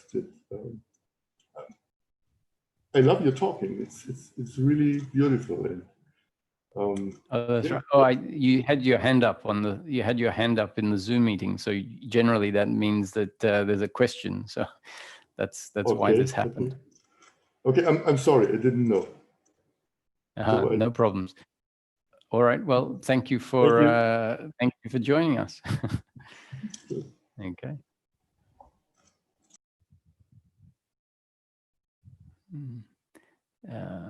Who's that?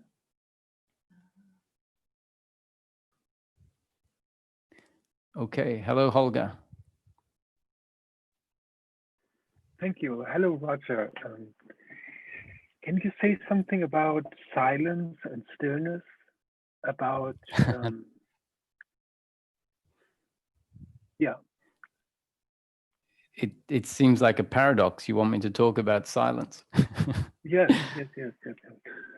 And not to talk. I mean, to give pointers or to give. Yeah, I think it's important to understand that silence and stillness is it's not so much about the external environment, not so much about the body moving or not moving, but really about a psychological silence, a psychological stillness, which is a stilling of the thinking mind, a quietening down of the thinking mind. And a quietening down of the thinking mind is not something you can do, because if you try to control the thinking mind, that's more thinking, that's more noise, that's more movement of that psychological identity. So silence and stillness is something that we find setting in more and more in our life as the dynamic at the bottom of the thinking mind, the doership and attachment to outcome. As that gets weaker and weaker, there is a witnessing of those thoughts when they happen as a happening, and eventually those that movement about blaming the other for we see it. No, we see that it's superfluous, that it causes this uncomfortableness, this noise, this lack of stillness. And there tends to be a pulling out of, not by the doer, but a resignation that that's not for me anymore, a cutting off of that thinking. And so to me, it feels very much like a falling, a falling backwards, dropping down into the quantum aspect of the human being, dropping into a timeless and formless place, even when time and form is in front of us, and we are maybe in the midst of time and form as the body, and yet there's this other dimension, which is the dimension that can be still and quiet and silent in the midst of noise. And so you might have heard, I don't know if I've got it on a diary somewhere. It says, peace of mind is not a needing for your external environment to be still and quiet, but rather it's your attitude to the noisy environment. It's your attitude of stillness and quietness to a noisy environment, which really means to me a dropping out, a pulling back, and a resting in the timeless, formless dimension of the human being that is outside of the flow of life. And that's something I encourage, also not as a prescription, but as a description of what might happen during the day, a dropping back out of activity. It might start off with us needing to even slow down the body activity. Really, it's about the inner silence and the inner stillness, but it can require us to slow down on a physical level as well. It feels like there's like I heard once the term a thunder of silence. It feels more like a vibrating. I mean, it can actually become very loud. There's silence, the stillness. I mean, I'm just not clear yet if I'm just aware of the humming of my physical organism, or if this is just another level of distraction that is just another form of thinking, just in a way that I cannot recognize or acknowledge. What I call silence and stillness, is it the real thing, or is it just another level of distraction? I think it's got a lot to do with spaciousness. A sense of, so a lack of the human identity that feels very contracted is, I guess, not silent and not still. And as there's more space, which includes, to me, being present with the momentary experience as a sort of vista, like going, a little practice I used to do, which was always interesting, is if I was watching movies, especially a horror movie, I think horror movies are designed to drag you in, you know, there's the way the scenes are presented to drag you in, especially when they're about to give you a big fright.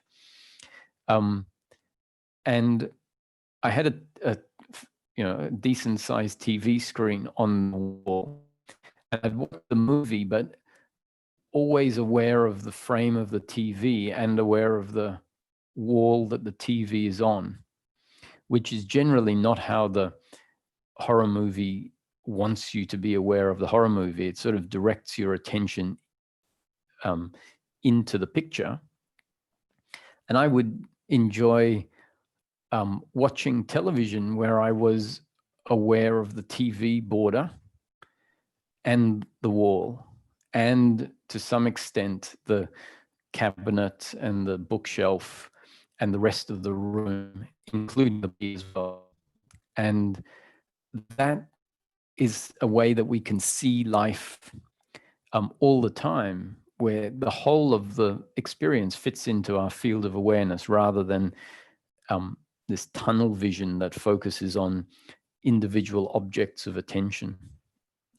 And if our attention is focused on the whole visual experience regularly through the day, I think there's a sense of spaciousness that opens up, because our thinking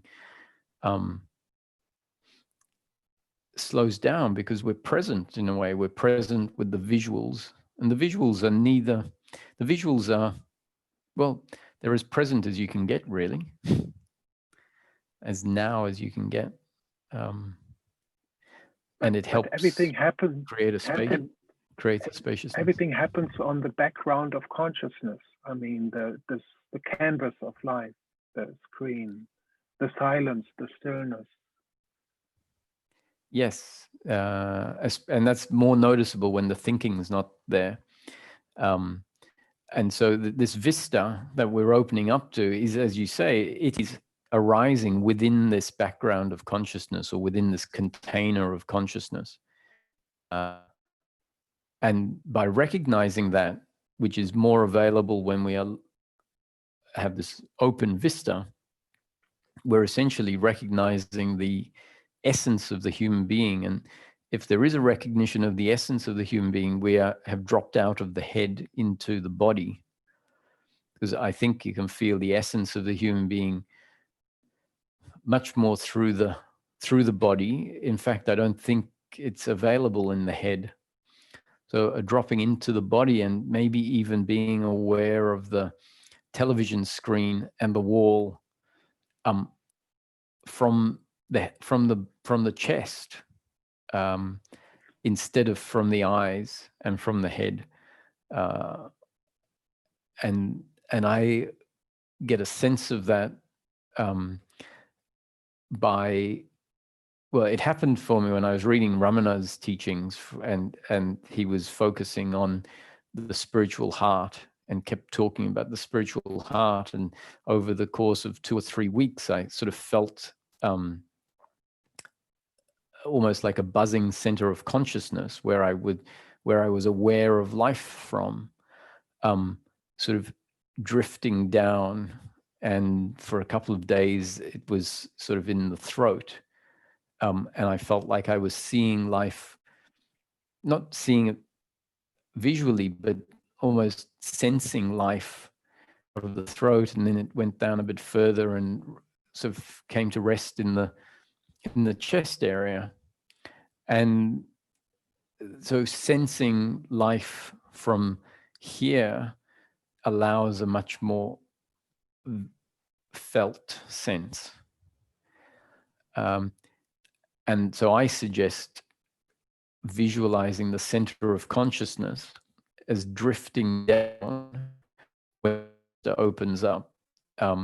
Simultaneously, have your center of consciousness drift down as if dragged down by gravity, and from the head into the heart area. Now, I don't know if that can happen if it's stuck in the head. I know that hearing about the spiritual heart being mentioned over and over aided this shift down into the heart. And then once the shift into the heart happened, that became known as home, where life is known from. And if ever I find myself thinking too much about a problem and trying to work it out, and feel, I would like some more presence, then a drifting back down into the chest is part and parcel of having a refreshment, clearing out the logical thinking that might have been happening to solve a problem. Come back down and here I am. Yeah, that's nice. I feel my own chest right now very strongly, and I also seem to feel a difference between a right and a left side. But this can all just be imagination because someone mentioned it before, or so there's always this feeling of doubt maybe, but you mentioned the word buzzing, and so I can relate to this very strongly, that there's this constant, like a vibrating, and maybe I just mix this up with stillness and silence. So those are two different things, the buzzing. No, I think the buzzing is an expression, especially as there are certain waking ups and shifts in the body, there can be that buzzing sensation, which is linked to the essence. And you're right. I mean, we never know which part of it is psychosomatic because it's been mentioned. But I think I have a familiarity with all sorts of weird sensations, and I don't think that. I think they're all part of the movement. I wouldn't dismiss them too quickly. But this sacredness is in the awareness itself. Yes. I mean, the one who is aware of the buzzing is the real. I mean, it's anyway. Sorry, I don't have the right words, and we are already over time. And I just want to thank you, and it's beautiful. Thank you, Holger. Always nice to have you. Thank you. Thank you. Well, I wish you all the best.